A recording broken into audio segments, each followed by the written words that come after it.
Hey guys, and welcome to Pheas Airsoft, where today I'm going to unbox this ARCTURUS AT-AK05.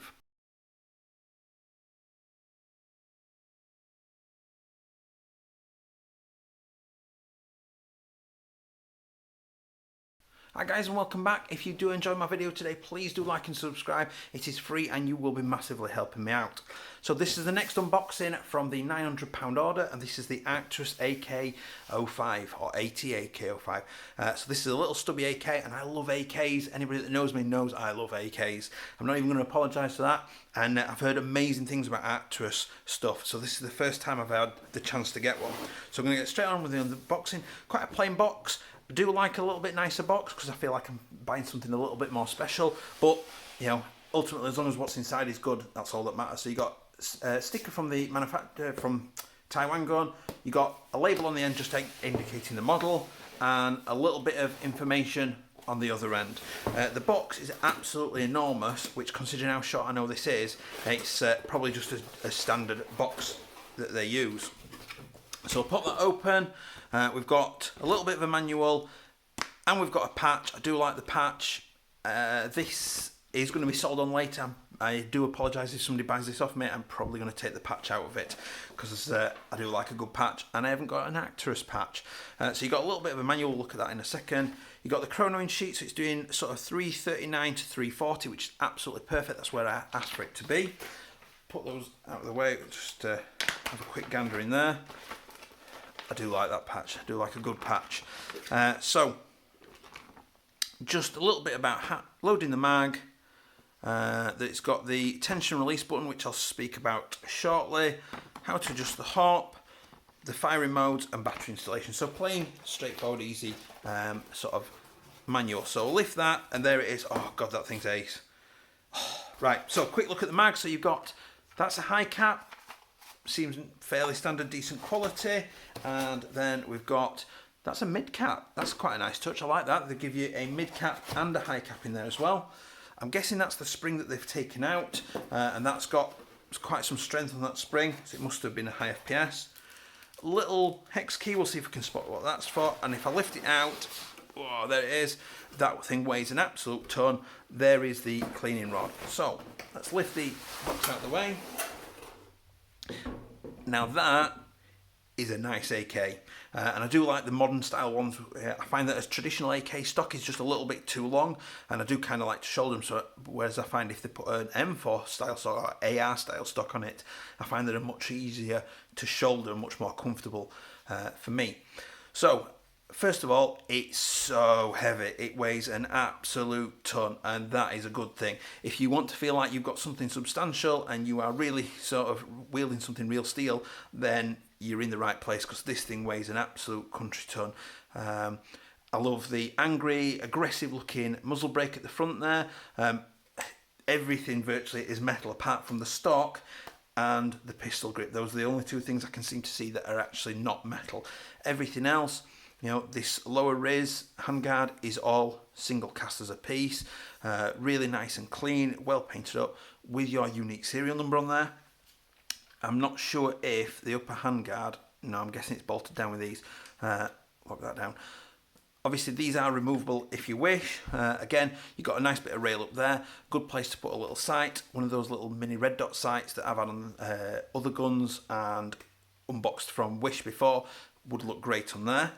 You've then got your top cover, which is all metal, and we'll eject that. That's not going to come off easy. That's really like sort of wedged on there. Well, bear with me. Well, there we go. So I've got the top cover off. That's really snugly on there. That's not coming off easily without the fight. You've got what they say is low resistance wiring to help with using a LiPo, but it's wired to a mini Tamiya. Not to worry, it's easy to change if you wanted to. You got a metal, normal looking AK style hop. Charging handle.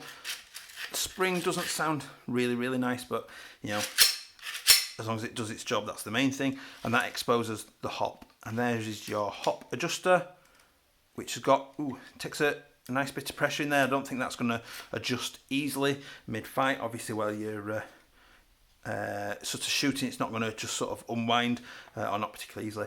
I love the addition of this, particularly of recently, that just makes it easy to just flick your finger up and pull the selector down. Now, if you don't know, if you've not had an AK before, the top setting is safe, then you're in full auto, and then you go down into single shot.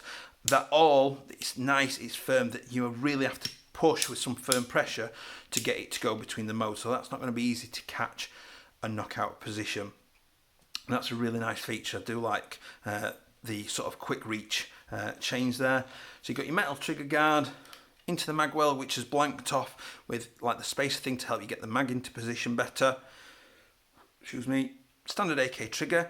The pistol grip is more like a modern style pistol grip, and then it's got a blanking plate on the bottom, which just going to try, might need a screwdriver to get off. See if I can use a pen lid.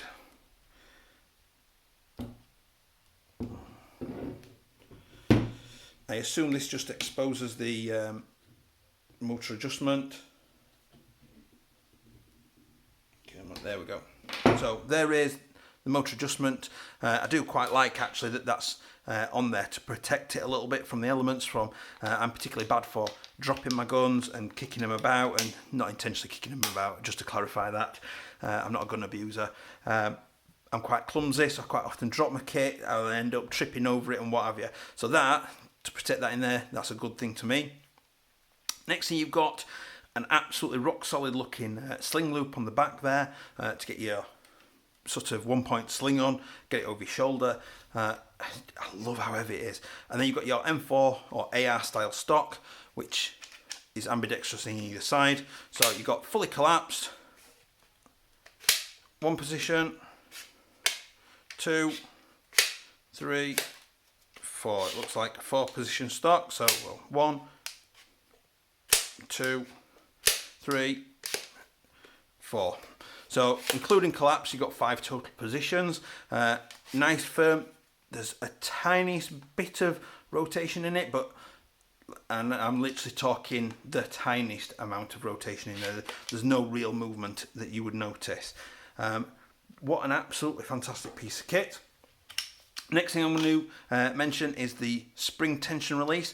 So when you done firing, often what we say is, obviously, you get in a match, you've been full auto in it, hammering away because you're in that Russian mindset, you're going to destroy everybody and you don't believe in single shot.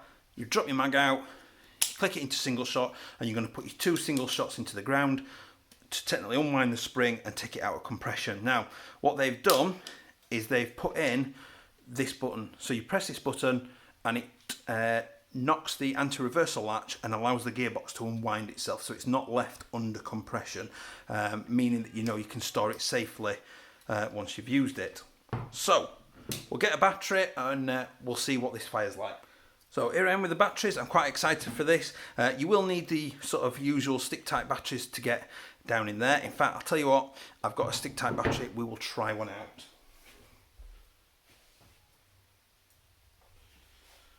So here I've got an 8 Pheas 1200 milliamp 7.4 40C or 25C burst rating.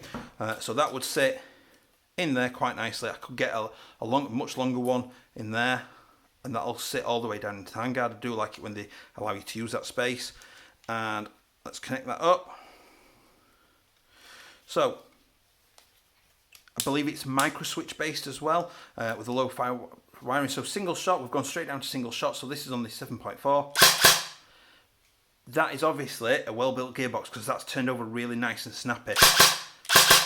There's no sort of delay that you get with others. That's quite snappy on a 7.4. I can't wait to see the 11.1. So full auto on that same 7.4. That's definitely a little bit snappier, and we'll unwind that. You could hear that. That was the gearbox unwinding and resetting back to normal, taking all the pressure off the gears. So now we'll do the 7.4 2200 milliamp 40C burst rating, or 20C constant. Obviously this won't fit under here, but we don't need it to. It's just more for a test firing point of view. Now I'm not expecting too dissimilar really in terms of results. So single shot, again equally as snappy, really nice to fire. Not quite a recoil kick, but it's definitely you get that usual typical gearbox sort of knot. It feels nice, it feels meaty, like you firing something substantial. So we'll go for full auto. I love that. I'm really impressed with that. So knock that off. We'll remove the tension again. Just seeing how that works. So we're going to go for the 11.1. So this is the usual Nuprol 2600 milliamp 11.1 20C rated LiPo. Get that on there. Now we know it's going to come alive, but we'll see. So single shot. That's double shotting. That is actually the 11.1 is turning it over that quick. You technically got a 2-shot burst. Wow, that's pretty impressive. So we'll go to full auto. Oh my god, that's awesome. Wow. Oh, there we go. Okay, we're getting sometimes single shot only, sometimes double shot. Obviously that is turning it over, the gearbox over so quickly. It's obviously not compensating or dealing with it very well. Just obviously something to watch and be wary of, that if you're playing and it needs to be single shot, then maybe an 11.1 is not for you, or maybe you decide you're going to put a MOSFET in there and sort of like a Titan V3, which is built for the gearbox that's in this, to sort of control it with optics and things. That really needs a good smack to get that back in place. Kind of feels like I've got a relay gauge, just having to whack it in. Looking at it, I would say it's these pin presses here where they've pushed it in intentionally to nip onto the receiver. The handle moves nicely. Considering this is the first one I've ever seen from ARCTURUS, that is absolutely brilliant. It feels really nice to hold. They've clearly thought about the comfortable handhold at the front. Let's see how easy the mags cook in. So that's the high cap. That was really easy. There was no fumbling about to try and find the latch. It's straight in. Fumble about. No, you're straight in. That's even the mag. There's a tiny bit of wobble, but very little wobble in that. That is a genuinely well-built piece of kit. I'm really impressed that this is the first one I've ever seen by them, and I don't think it'll be the last one that I get in to have a look at. Unfortunately, we are still in the lockdown in the UK, so although I've got somewhere to go and shoot this, I can't currently go and shoot it at the time of filming. But once things relax in the UK, I will be doing a collection of videos to ultimately review these with their performance and show some footage of them shooting. I will leave the usual video photos in a minute. Please remember to like and subscribe because you will be helping me out massively, and I will see you next time. Bye.